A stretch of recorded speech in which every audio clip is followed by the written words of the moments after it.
Welcome back to my channel. আমার চ্যানেলের পক্ষ থেকে সবাইকে অনেক অনেক ভালোবাসা জানিয়ে শুরু করছি আজকের রেসিপি। দেখতে পাচ্ছেন এখানে আমি পটল ছুলছি। তো আজকে করব পটলের ফ্রেঞ্চ ফ্রাই। তো আমরা তো সবাই আলুর ফ্রেঞ্চ ফ্রাই খাই, কিন্তু যাদের আলু খাওয়া বারণ থাকে আজকের রেসিপিটা তাদের জন্যই বিশেষ করে। এভাবে একবার পটল দিয়ে ফ্রেঞ্চ ফ্রাইটা বানাচ্ছি, সেটা আপনারা প্রথম থেকে শেষ পর্যন্ত দেখুন আর প্লিজ চ্যানেলটা সাবস্ক্রাইব করুন। তো পটলটা এভাবে একটা চাকু দিয়ে কিন্তু ছালটা ছুলি নিয়ে আমি এভাবে ঘষে ঘষে পরিষ্কার করে নিলাম। এবার দুটো মাথা কেটে ফেলে দেব।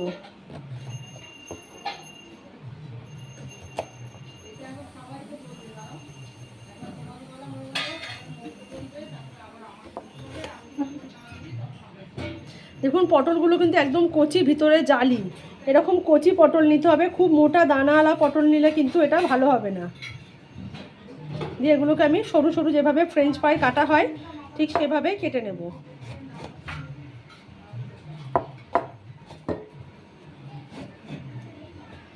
দেখুন দেখুন এখানে কিন্তু সব পটলগুলো আমি কেটে নিয়েছি এভাবে সরু সরু লম্বা লম্বা করে। আর দেখতেই পাচ্ছেন আমার এখানে যে পটলগুলো নিয়েছি পটলের ভিতরে কিন্তু দানা নেই, একদম কচি জালি পটল নেবেন। এভাবে সরু সরু করে কেটে ধুয়ে পরিষ্কার করে নিয়েছি। ফ্রেঞ্চ ফ্রাইগুলো ভাজার জন্যে আমি এখানে নিয়ে নিচ্ছি বেসন আর কর্নফ্লাওয়ার মেশানো, হাফ কাপ বেসন আর হাফ কাপ কর্নফ্লাওয়ার একসাথে মিশিয়ে নিয়েছি। আর এর মধ্যে দিয়ে দেবো 2 চামচ চালের গুঁড়ো। যদি চালের গুঁড়ো না থাকে তাহলে কর্নফ্লাওয়ারটা বেশি করে দেবেন, বা কর্নফ্লাওয়ার না থাকলে চালের গুঁড়ো দিয়েও করতে পারেন।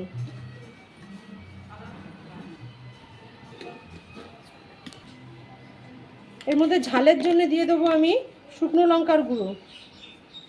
আপনারা যদি শুকনো লঙ্কার গুঁড়ো খেতে না চান সেখানে গোলমরিচ ক্রাশ করেও দিতে পারেন। রঙের জন্য অল্প একটু হলুদ গুঁড়ো,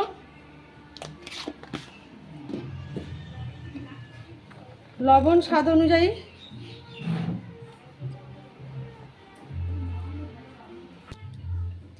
দিয়ে দিচ্ছি অল্প একটু সাদা জিরে। এটা অপশনাল, না চাইলে না দেবেন। এবারে সব দিয়ে শুকনোটা খুব ভালোভাবে মিশিয়ে নেব।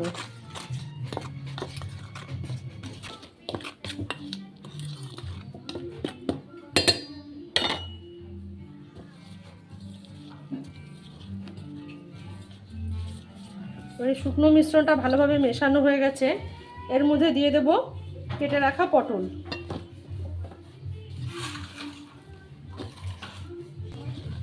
পটলগুলো কিন্তু এইভাবে এই গুঁড়ো চালের গুঁড়ো আর কর্নফ্লাওয়ারের সাথে কিন্তু খুব ভালোভাবে মাখিয়ে নেব।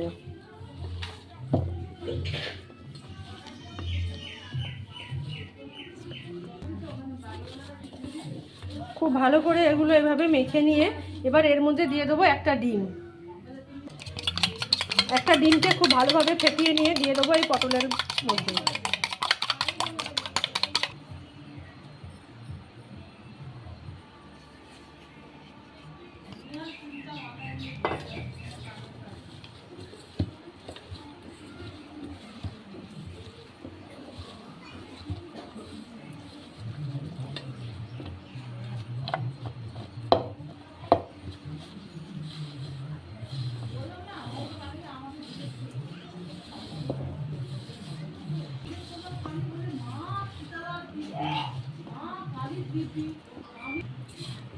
দেখুন এভাবে কিন্তু এটা আমার খুব ভালোভাবে মেখে নেওয়া হয়ে গেছে।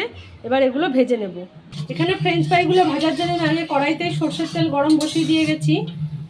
এবার এর মধ্যে আমি ফ্রেঞ্চ ফ্রাইগুলো ছাড়বো।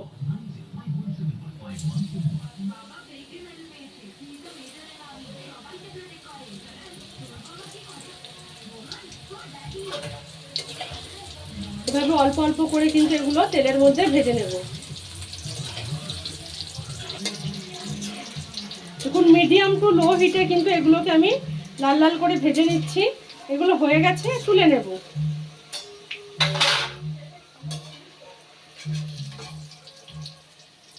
আপনি চাইলে কিন্তু একবারেও ভাজতে পারেন, আবার এটা দ্বিতীয়বারও ভাজতে পারেন।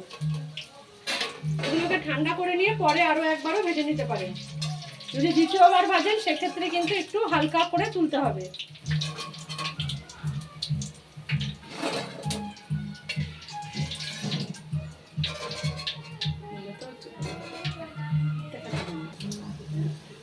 পটলগুলোই কিন্তু আমার এইভাবে ভেজে নেওয়া হয়ে গেল।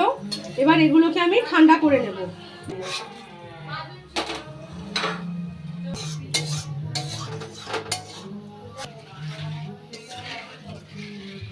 আমি কিন্তু কড়াইতে যে তেলটাতেই পটল ভেজেছিলাম সেই তেলটাই আবার গরম বসিয়ে দিয়েছি।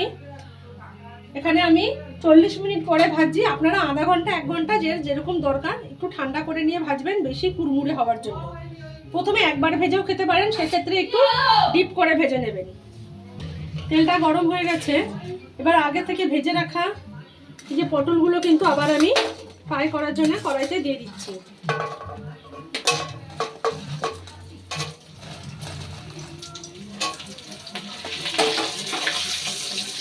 দুবার ফ্রাই করলে কিন্তু খুব সুন্দর কুরকুরে হবে। আর যদি প্রথমেই একবারে খেয়ে নিতে চান, সময় না থাকে, তখন একটু ডিপ করে ভেজে নেবেন, নিয়ে পরিবেশন করে দেবেন। দেখুন এর কালারগুলো কিন্তু আরও একটু বেশি লালচে হয়ে গেছে। এগুলো আমার ফ্রাই করা হয়ে গেছে। এবার এগুলোকে তেল থেকে আমি তুলে নিচ্ছি।